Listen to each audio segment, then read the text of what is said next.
I barely started my ascent of the Alps before we've ground to a halt.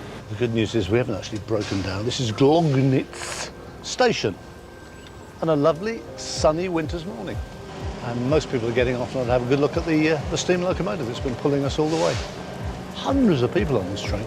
It's a 1942 Skoda locomotive, apparently, and you'd think quite capable, but they're not taking any chances with it on the Semmering Pass. What I think is happening is that they've taken the steam locomotive off and they've replaced it with this presumably more powerful, certainly quite old, electric locomotive.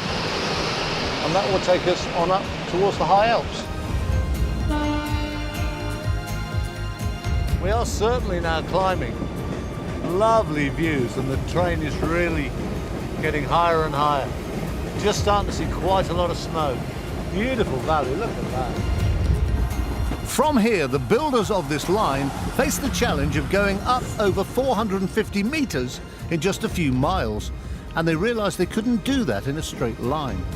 To build the world's first mountain railway required a lot of extra engineering. They also needed a completely new type of locomotive.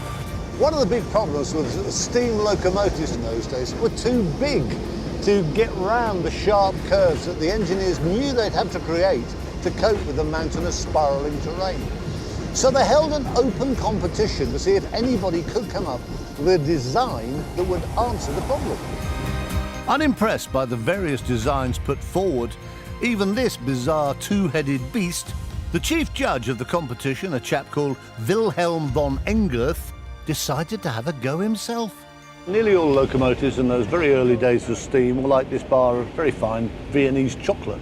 They were just one rectangle, so you'd have the driver in his cab at the front with the boiler and the furnace, and the tender would still be attached with the coal and the water, and the whole thing was just one solid rectangle.